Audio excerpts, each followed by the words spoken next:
asking about me, where I've been and where I sleep. It's hard to find me if you good morning everyone, আমি ইমরান হাবিব আছি আপনাদের সাথে। এই মুহূর্তে চলে এসেছি গুলিয়াখালী সি বিচে। সময় সকাল 7টা বেজে 20 মিনিট ঘড়িতে। বেশ শান্ত স্নিগ্ধ একটা পরিবেশ, আর এর মাঝখান দিয়ে আমি হেঁটে সি বিচের উদ্দেশ্যে যাত্রা করেছি। তো সোফার এখন হচ্ছে ভাটার সময়, এখানে খুব বেশি পানি নেই, শুষ্ক একটা ওয়েদার, আর ঝিরিঝিরি বাতাস বইছে, বেশ উপভোগ্য বলা যায় ওয়েদারটা। তো চলুন আমার সাথে এক্সপ্লোর করি গুলিয়াখালী সি বিচ।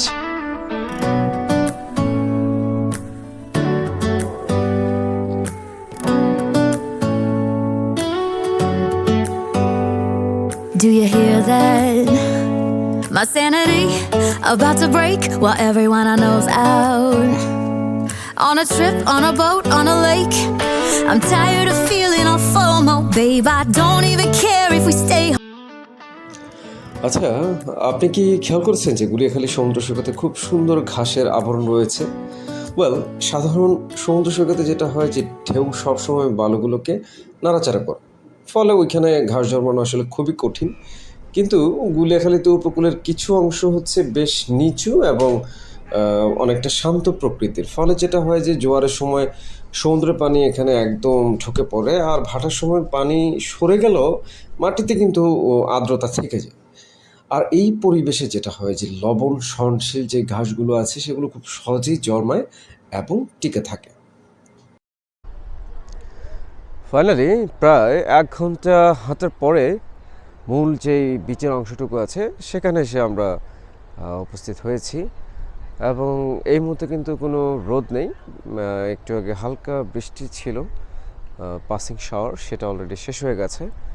সো আমি একটা এই যে গাছের গুঁড়িতে দাঁড়িয়ে আছি, হ্যাঁ, গাছের গুঁড়িতে দাঁড়িয়ে চারপাশের যেই দৃশ্যগুলো আছে সেগুলো অবলোকন করছি।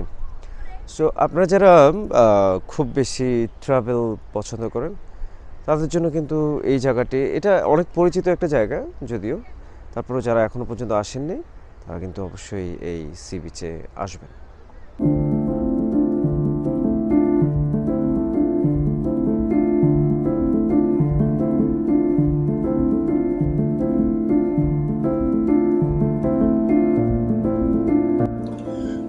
গুলিয়াখালীর আরেকটি বড় সৌন্দর্য হলো কেওড়া। এই ম্যানগ্রোভ উদ্ভিদটি যেখানে লবণাক্ত পানি কম থাকে, কাদা বা পলি জমে অথবা জোয়ার ভাটার অনেক প্রভাব থাকে, সেখানে জন্মায়, এবং এই কেওড়া গাছ কিন্তু এই গুলিয়াখালীর সৌন্দর্য বহুগুণে বৃদ্ধি করেছে।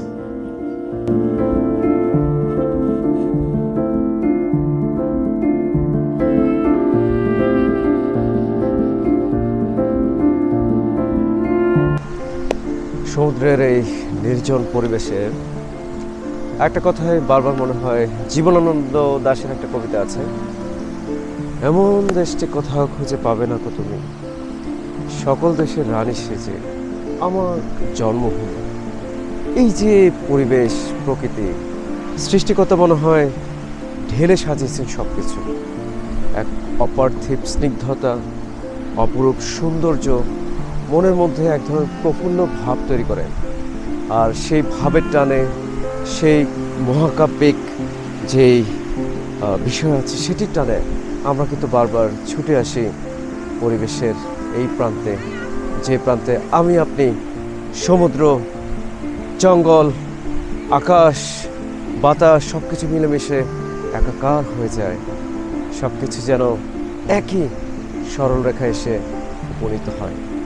ধন্যবাদ।